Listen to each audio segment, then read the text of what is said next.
You're about to listen to the Dr. Dahlia Show. Sassy, stimulating medical talk radio. Any medical advice Dr. Dahlia Wax gives on her show should not be substituted for an actual visit to your medical provider. And now, here's Dr. Dahlia.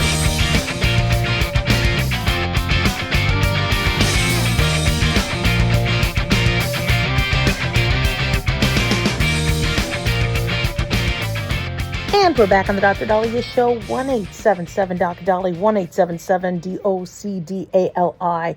So there's a little bit more drama in the transgender transitioning world. On June 2nd, U.S. District Judge Matt Kennelly in Illinois halted Florida Attorney General James's Meyer state lawsuit against the AA, or the American Academy of Pediatrics, which accused the group of false advertising over its gender-affirming care guidelines for minors. Now, Kennelly, the U.S. District Judge, said the case was weak, said it was retaliatory, and issued a restraining order preventing its continuation. The AAP, the American Academy of Pediatrics, had sued in Chicago federal court, arguing Florida's action violated First Amendment rights.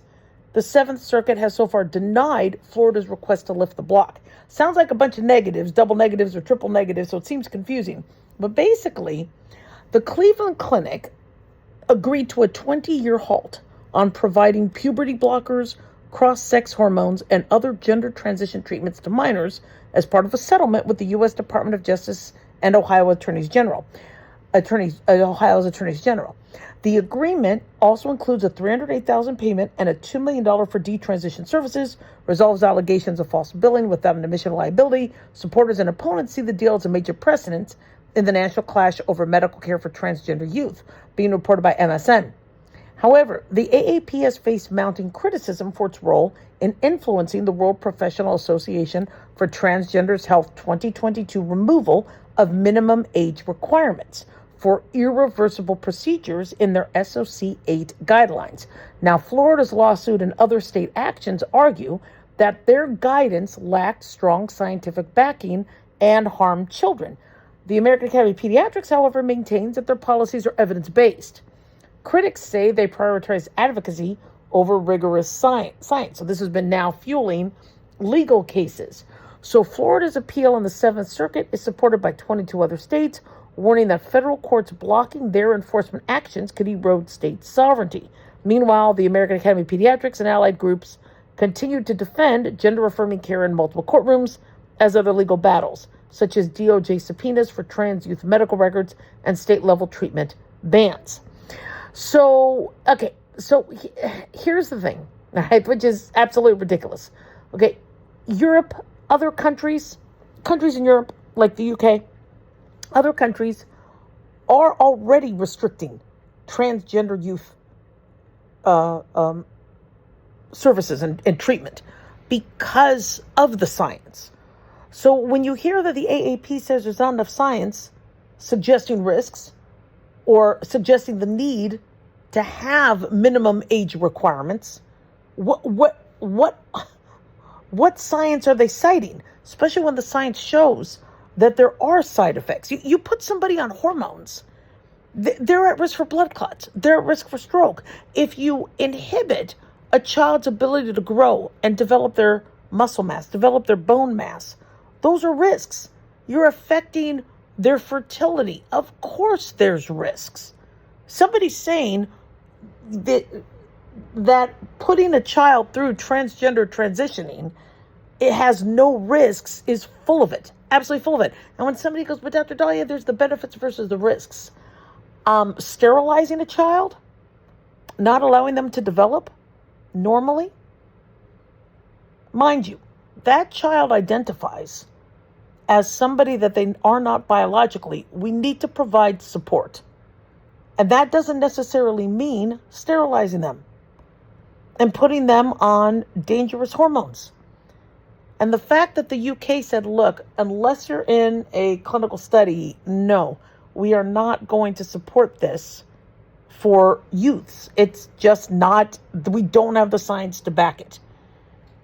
And so I'm a little confused with the American Academy of Pediatrics, because I thought the American Academy of Pediatrics, as I've said before, was a very strong opponent of homosexual transitioning. If a child was perceived as gay conversion therapy was bad. We didn't force children to be who they weren't. So it's very confusing to me that the American Academy of Pediatrics, who I in agreement with, would never condone or support gay conversion therapy, because you're forcing a child to be somebody they're not. Why would they advocate for gender transitioning? It just doesn't make sense. If somebody's an adult and this is something they want to do, they're an adult. But anything we do in medicine requires informed consent. Anything. And children are unable to consent for their own appendectomy, for cosmetic surgery, for mole removals. They can't consent because they're a minor. You need an adult. Yet all of a sudden now, there's all these schools and counselors and, okay, well, we don't need to talk to the parents. We don't need to, no, informed consent means an informed consent. And a child may not be able to do that. They might not understand that, yes, at 10 years old, they might not want a baby. They might not want to have a baby or breastfeed, but they might want to when they're 20 or when they're 30. And so I don't understand why the American Academy of Pediatrics, with all the data, with all the evidence, with other countries going, guys, we can't be doing this on the youth and on kids. Here they are bucking and fighting this. You know, gender affirming care can be dangerous. And when you talk to detransitioners who are so, shall we say, regretful of what they went through, and for some of them extremely barbaric, this shouldn't even be in the courts, especially from physicians. 1-877-DOC-DOLLY, don't go away.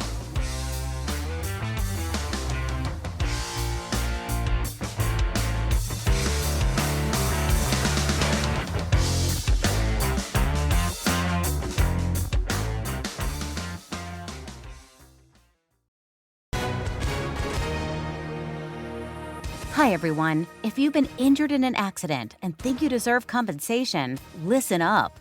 Because we have legal professionals standing by right now to answer your questions for free. We'll help you find out if you have a case and how much it's potentially worth.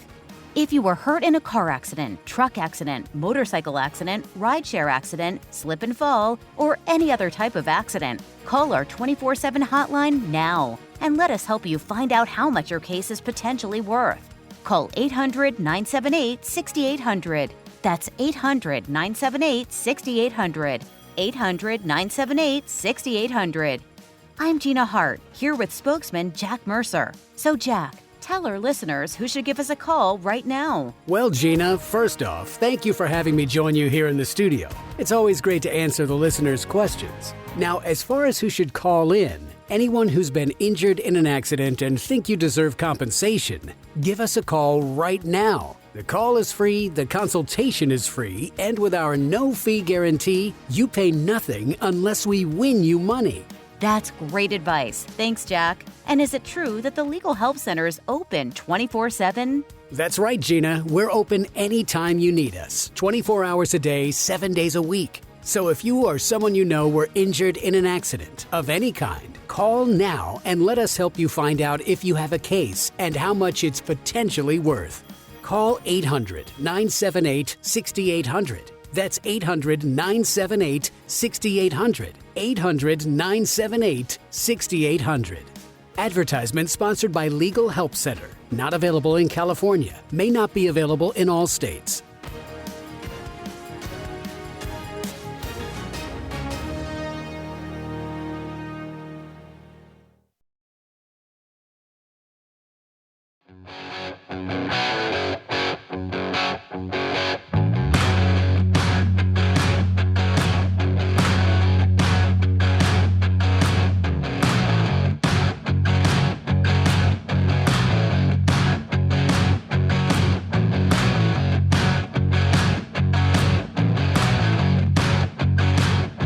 are back on the Dr. Dahlia Show, 1-877-Doc Dolly, 1-877-DOCDALI. So these doctor-assisted suicide laws are being criticized for discriminating against people with disability. Now, this article caught my eye. This is being reported by the New York Post, where a coalition advocating for patients with disabilities filed federal lawsuits Thursday against New York and Illinois' doctor-assisted suicide laws. Why? They feel that it allegedly treats terminally ill people as disposable. They say the New York State Health Department recently published rules for administering the law. It takes effect August 5th and allows terminally ill New Yorkers with less than 6 months to live to make a voluntary, informed decision to request medication to end their lives via suicide. But the lawsuits argue that these doctor-assisted suicide laws in both states actually discriminate against those individuals because they single them out, they say, for lethal prescriptions rather than providing equal access to the care, support, and suicide prevention services offered to other patients perceived as non or less disabled. So you see what they're saying? They're saying if somebody is offered this because they have a terminal illness, they're being discriminated against as trying to get rid of them as opposed to working with them and offering them services. This is what the lawsuits are saying. Now, plaintiffs contend that these laws violate the Americans with Disabilities Act and deny equal protection and due process to individuals with disabilities under the 14th Amendment. So according to Sharon Shapiro, board member of the Brooklyn Center for Independence of the Disabled, she's a plaintiff, as part of the End Assisted Suicide Coalition, she says when states legalize assisted suicide while simultaneously cutting home care and community-based services, they send a dangerous message that death is a solution for disability and lack of support. Now, the case was filed in the U.S. Eastern District Court of Brooklyn. It names Governor Kathy Hochul in the lawsuit, State Health Department Commissioner James McDonald, New York State Board of Medicine Chair Amit Shalat, and Mental Health Commissioner Annie Marie Sullivan as defendants. So here's a story from one of the plaintiffs. One of the plaintiffs is Jose Hernandez. He said he was really glad that the law wasn't around when his mom had stage 4 ovarian cancer when she was 28 years old. He was only 8 at the time. And apparently his mom, with this stage 4 ovarian cancer, was told she'd only live for 6 months. He said at the time, assisted suicide was not available, and thankfully so. Now, he said doctors did everything they could. Her insurance paid for life-saving treatment, and he said my mother survived for 13 years. He said if she had chosen to end her life, he would have missed out on 13 years of goodnight kisses, home-cooked meals, and the opportunity to be raised by a mother who made me the strong man I am today, he says. So, President and Executive Director of Institutes for Patient Rights and Assisted Suicide, Matt Valere, said that these assisted suicide laws, create a separate and unequal system in which people with life-threatening disabilities are offered death instead of support programs everyone else gets. Now, you see, I'm under the impression that these individuals are offered support programs, but additionally, if they wanted to, there's also the assisted suicide. I thought they had to be offered the programs as well. He states that these legal actions are about affirming that every person has inestimable value and dignity regardless of age, disability, or prognosis, and ensuring that no one is treated as disposable under the law. I guess the medical euthanasia law is also condemned by the New York Archdiocese Archbishop Ronald Hicks as the expression of a growing throwaway culture that discards life. Now, Kathy Hochul is Catholic. She insists that she and lawmakers made the right decision when they did approve the doctor-assisted suicide law on February 6th. So this is interesting. People have been asking about Dr. Kevorkian. Dr. Kevorkian, who was known as Dr. Death. He has passed. He was kind of one of the trailblazers as it pertained to helping patients end their own lives. This was in the 90s, if you remember. I thought I don't know if it was in Seattle. I forget where he did it. But now New York is now one of 13 states plus DC that have approved doctor-assisted suicide. Mostly blue states have. So here's the thing: as a physician, this is where it gets tricky. Okay, from a faith standpoint, all right, yeah, we were never trained to help somebody end their life. Yeah, and I remember how difficult it was for students to learn about abortion. In fact, many students in my class did not want to learn. And I was never going to perform one. And I would refer a patient. That wasn't going to be my specialty, but I just felt I could never be a part of that unless, of course, I had to save the mom's life. And thank God, any of the moms I delivered and had to do emergency care, we never had to actively end the life of the fetus, because it's a very difficult thing for doctors to do. And so when I trained, we really didn't learn about doctor assisted suicide, because again, it really wasn't legal at the time. However, we did have patients, and as a doctor, I can tell you, we had patients who committed suicide who were terminal or who suffered with severe disability or chronic illness. And we felt like we needed to do a better job so that they wouldn't want to kill themselves. They wouldn't want to leave this earth. And so there's been a growing movement, and it's maybe a subset of part of this wider extinctionism that we're seeing, where we're seeing more advocates for, well, if somebody wants to leave, let them leave. If somebody doesn't want to have children, don't let them have children. The fewer people we have, the better it is for the climate, for this. I don't ascribe to that, but that is a growing movement. And so we do have a lot of advocates for, huge groups advocating if somebody wants to leave, if they don't want to suffer, it's our duty in medicine to help them. And that's very, very tricky because, doctors are now kind of being taught that this might be something they have to do. Here, I was taught you have to save lives, help people get through their illness. There's always hope. I've seen people who only had 6 months to live 6 years, live 16 years, and so how do you know? You're not God. You're there to help them. That's what your job is. However, many people feel, well, that help is allowing somebody to leave in dignity. If they're in chronic pain, if they have a chronic illness, hospice is a fantastic, shall we say, modality in terms of helping individuals who may have terminal illness, get through that chapter. And they do, but it's not euthanasia. Hospice does not incite it. They just allow nature taking its course in a very non painful way. But you have some individuals where nature isn't going to take its course and they're going to suffer. And do they have the choice to end their life? And if they do want to do that choice, where do they go?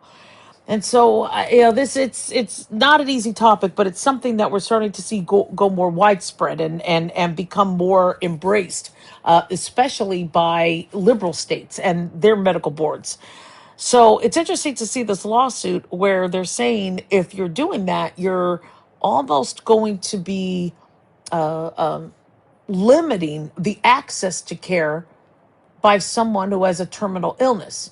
And it's a very interesting point they're bringing up because, as I've always talked about, we have to be very careful with the legalese and the legal language, because what we don't want to do is have a precedent set where if somebody has terminal illness, well, these are your choices, and now the choices are more narrow, and now we have fewer choices. So your choices: dealing with the cancer or suicide. And so are we going to be moving down this path where the choices are going to start becoming limited because we're losing funding, etc., but there's going to be an encouragement to save money and hence have that person curtail their life sooner? We'd have to be careful. We have to be extremely, extremely careful how we move forward with this. Because again, what does America do? Well, they quickly do something without understanding that, we need an infrastructure in place. We need to make sure that we don't have some unintended consequences. So my take on this is I don't want to see anybody feeling like they have to take their life. I don't want anybody not having the support access that they have. I don't want to see somebody suffer. So my vote is we need to reevaluate this and make sure that we are not going to be alienating and discriminating, but also limiting options for people who need the support and need the help. 1-877 Doc Dolly. Don't go.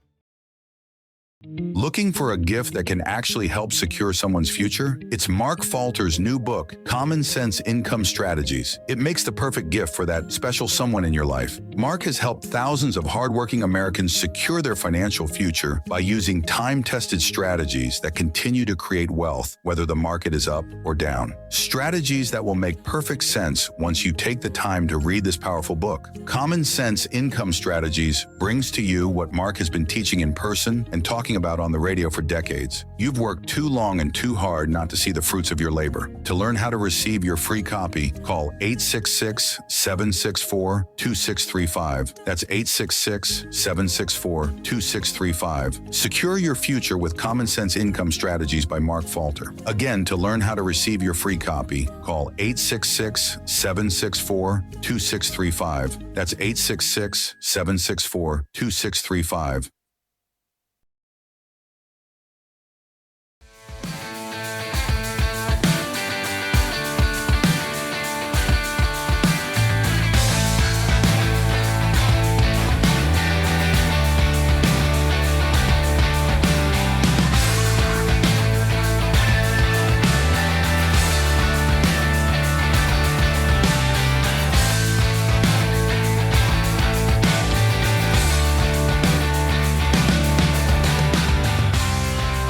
And we're back on the Dr. Dahlia Show, 1-877 Doc Dolly, 1-877 DOC-DALI. So I travel a lot, and I used to travel a lot with the kids. Now that they're older and they do their own thing, let them pay for their own ticket. I don't have to take them where I go anymore. It's kind of nice.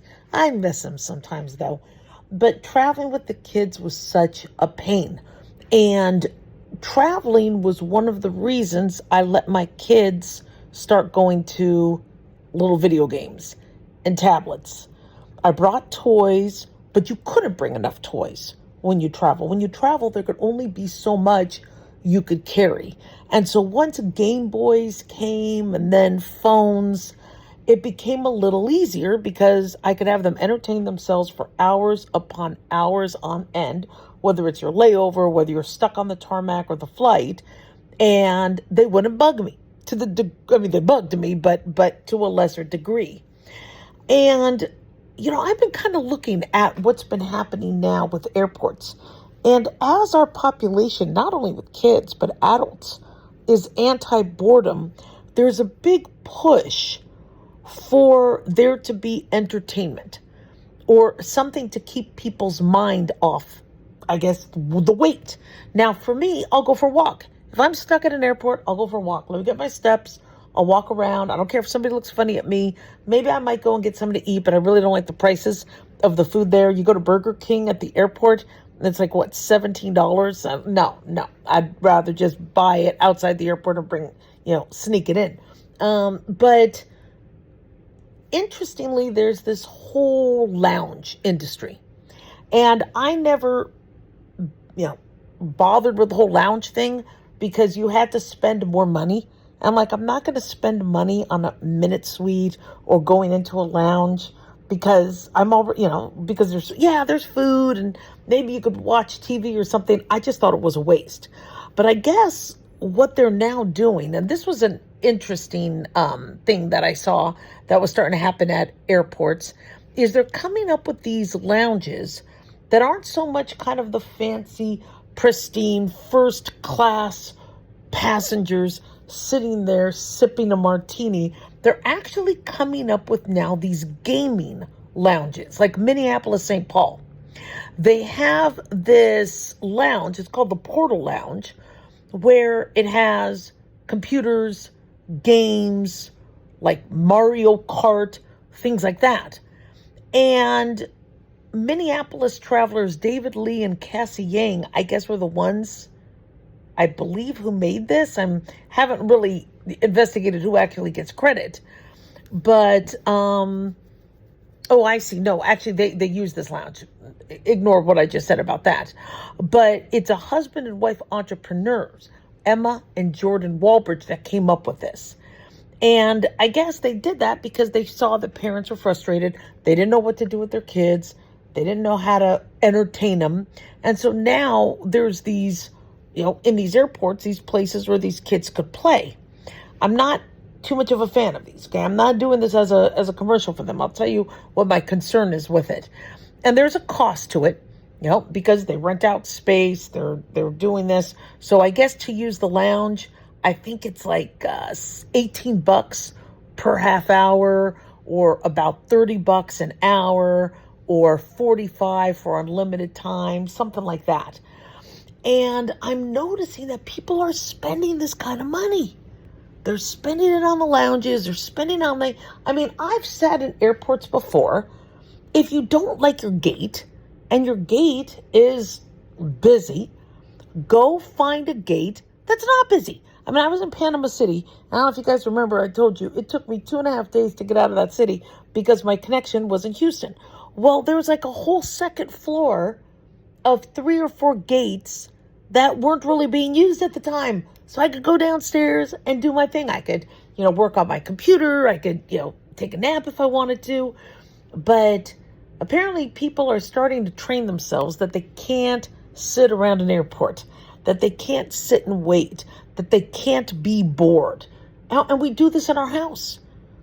If it's quiet, what do? We immediately turn on Netflix, or we go to our computers, or we scroll our phones. I notice that. I'll watch. I'm at an airport, I'm watching. I'm just sitting around watching people. I see people sit down, and rather than them just sit down and look around and people watch like I am, they immediately look at their phone. Now, interestingly, there was a scientist who said, if you want to stave off dementia, do nothing. And I was like, oh, okay, well, I can satisfy that. I could lower my risk. Do nothing. What does he mean by do nothing to stave off dementia? Well, apparently, we get so busied with our phones, with our computers, with trying to find a lounge to keep ourselves busy and playing a game or whatever, that if you just sat and daydreamed and used your mind and entertained yourself with complex thinking, that could be more of a brain exercise than playing Mario Kart. And, I didn't think about that. I daydream, I don't know, maybe Lord of the Rings will be on, and, I'm in Rivendell with Aragorn. And yes, I have, a playlist of daydreams, but it's not that. It's not fantasizing about Viggo Mortensen. It's actually when you're bored, unboring yourself and coming up with stories or songs or thinking to yourself. And we're not doing that. I've been saying for years that I think our computers and our tech is what's putting us at risk for dementia.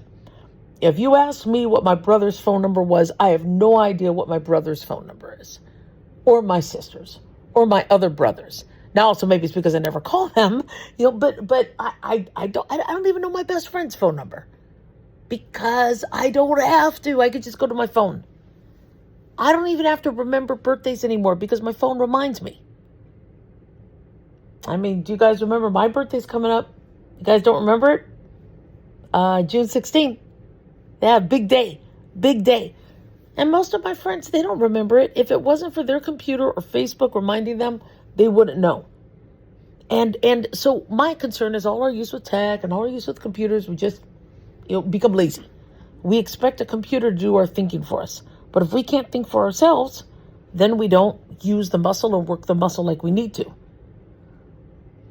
And so whether you're at an airport lounge, whether you're sitting there at home, whether you're, outside supervising the kids, although you want to be really, really careful daydreaming because you really need to pay attention. Work your mind. As often as we tell ourselves we need to do more steps, We need to watch what we eat. We need to exercise. How often are we telling ourselves we need to work our minds, do our mind exercises? In fact, I was in the bathroom, right, playing Tetris, and the ads would come up, because I don't want to spend money on the game. So these ads come up, and there's these brain teaser games. And I'm like, maybe I should start doing more brain teaser games. Although I really don't want to be on tech. I don't want to be on my phone. But how often do you go, you know what I'm going to do for my daily vitamin or my daily brain workout is I'm going to do some brain teasers. I think it's a good, now not all brain teasers are going to fix you. But if you're really concerned, like I am, about not having the memory or the brain power that I once did, we're going to have to work our brains. Go to an airport and walk around, and don't just sit in a lounge or play a video game. Don't just scroll on your phone. Think about things. Daydream. Fantasize. I don't care. But use your mind. And get off the tech. 1-877-DOC-DOLLY. 1-877-DOC-DALI.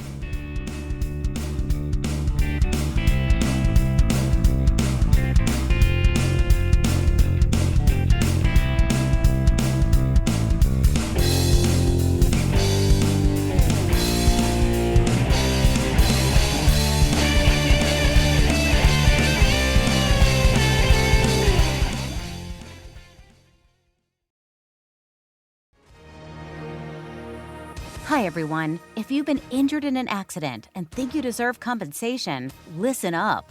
Because we have legal professionals standing by right now to answer your questions for free.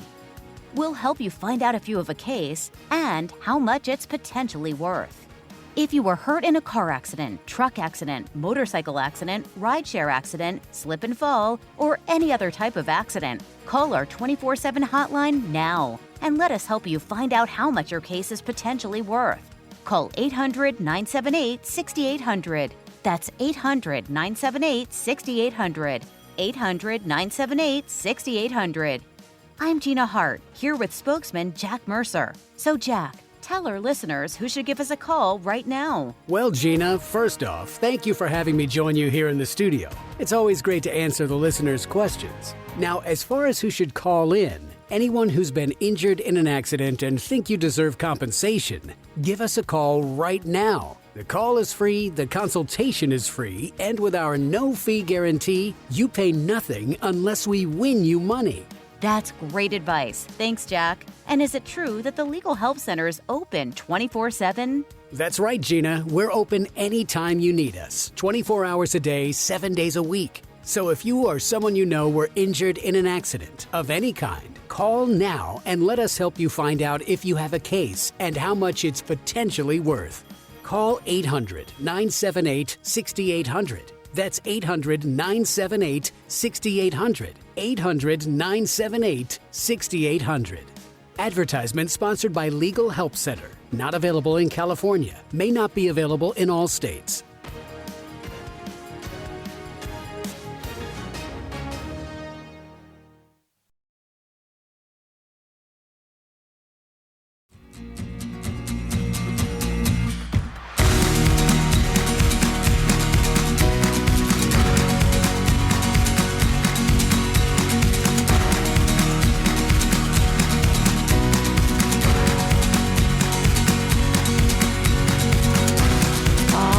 We are back on the Dr. Dahlia Show. Thank you all for tuning in. 1-877-DOC-DOLLY, 1-877-DOC-DALI.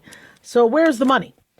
Sometimes we have amazing ideas and platforms, and we make these suggestions that we think everybody's going to like and love. And so when the GLP-1 weight loss shots came out, well, they've been out for a while for those with diabetes, but when their indication for weight loss started to become very popular over the last few years, many of us were shocked by the sticker price and, $1,100, $1,500 a month. And there was this huge movement to make sure that government-run insurance covered it and paid for it. And the argument was, which was a valid argument, that if we could get the weight off, a lot of these individuals, it is going to save money in the long run as it pertains to diabetes, heart disease, high blood pressure. So if we could get obese people who are on Medicaid and Medicare slimmer, it'll save money in the long run. And that was a fantastic argument until we realized that not everybody was losing the weight permanently, or they would start to plateau. And so states now are starting to make the very difficult decision of, do we cover these medications or not?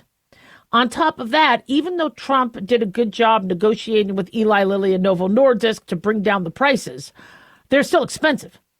They still average $399 on up a month. Now, why would the states say we're not doing it anymore? Well, it's because they don't have the money. If the state's Medicaid program needs to cover cancer treatment, diabetes treatment, prosthetics for amputations, how much of those resources should go to the GLP-1 shots? So this is what people are debating. So we're being told that California, New Hampshire, Pennsylvania, South Carolina, North Carolina, and I think those are ones, even Michigan, have started to reduce, either end or restrict coverage for GLP-1 drugs. As of January 2026, California, New Hampshire, Pennsylvania, South Carolina, their Medicaid or Medi-Cal can't cover it anymore. North Carolina just recently ended it. Now, what Michigan did is they restricted it not for people who are 110 pounds and want to look better in a bikini. They restricted it to those whose BMI was over 40. And so for morbidly obese. And then I believe Rhode Island and Wisconsin are now considering restricting it. So my question to you all is should Medicaid cover these GLP-1s in hopes of weight loss and cardiovascular and renal benefits and decreased cancer risk? Or should they use the money for other, use their limited resources for other medical conditions? 1-877-DOC-DALIA, 1-877-DOC-DALI. The issue we're having is the GLP-1s are not going to be our cure for obesity. We thought they were until we saw people go off the medication or not be able to afford the medication. And so the average person needs to be on that medication long term, which means if the average person, and I think we're at 20% of the population, we're being told 20% of the adult population are on these medications. Those are millions of people. That's trillions of dollars then that have to be spent to keep these people on the medication, because if they stop it, like I warned you guys, that there's all these cardiac benefits and renal benefits and decreased cancer risk when you lose the weight on Ozempic, Wegovy, Zepbound, Mounjaro. That's awesome. Yeehaw. That's wonderful. But where are the studies showing that if you can't afford it, you can't stay on it, you can't tolerate the side effects, what is then the cardiac risk for the rebound weight gain and the renal risk and the cancer risk? And slowly we're seeing studies going, whoa, you're going to have to stay on this or now you're going to be at risk for heart disease and so and other things. So, if Medicaid, if the people who are running Medicaid say, Dr. Dahlia, this is our funding and this is all we got, do we lose a lot of our resources for people to lose weight, which I understand,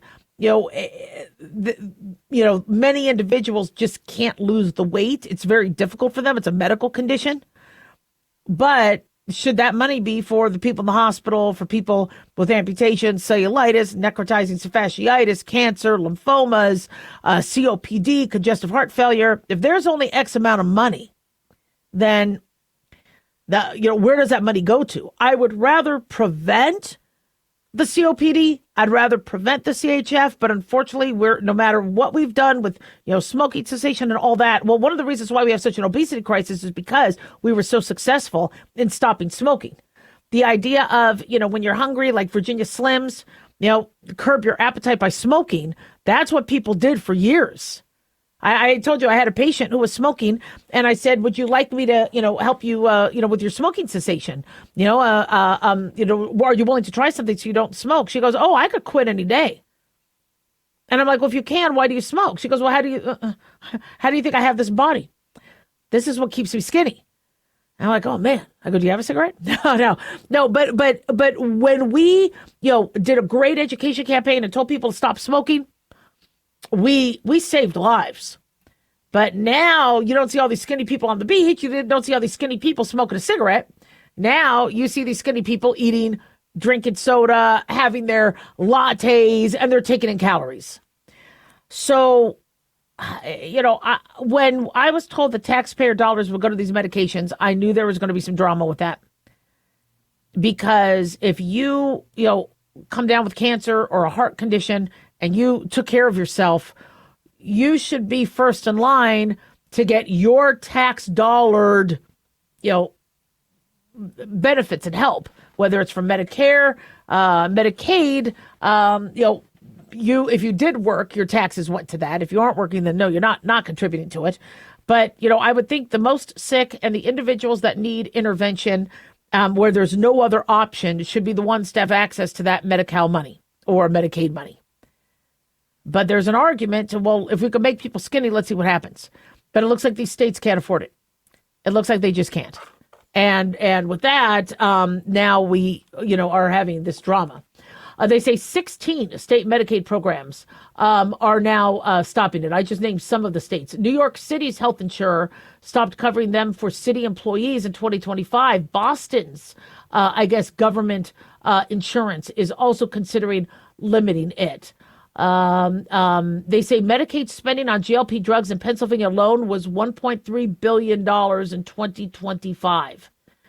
Now, again, these medications, all right, if you only have to go on it for 6 months and you reach your ideal weight, I'm for Medicaid covering it.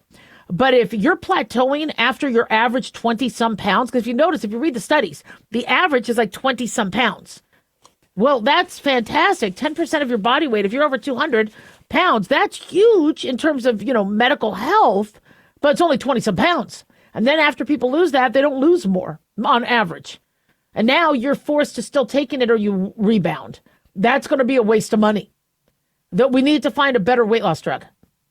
So if until these drugs become cheaper, we're going to have a lot of debates and people are going to be really frustrated with how our tax dollars are going to these drugs and good for Michigan saying, look, we're only going to use this for morbidly obese. And maybe that's the answer for those people that want to lose 5 or 10 pounds to look good for their wedding. No, the taxpayers can't pay for that.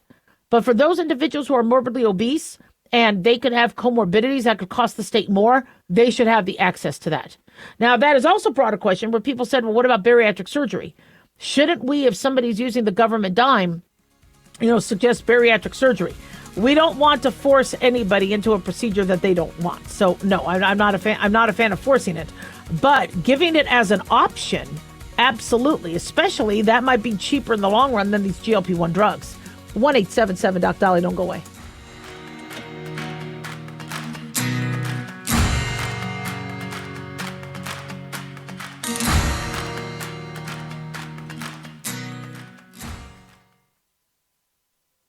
Looking for an easy read that can actually help secure someone's future? Pick up a copy of Mark Falter's book, Common Sense Income Strategies. For the past 30-plus years, Mark has helped thousands of hardworking Americans secure their financial future by using strategies that continue to create wealth, whether the market is up or down. Strategies that will make perfect sense once you take the time to read this powerful book. Common Sense Income Strategies brings to you what Mark has been teaching in person and talking about on the radio for decades. It's not rocket science, it's a pretty easy read. You've worked too long and too hard not to see the fruits of your labor. Common Sense Income Strategies is available now on Amazon or by calling 866-764-2635. That's 866-764-2635. Common Sense Income Strategies by financial fitness show host Mark Falter. Secure your financial future today.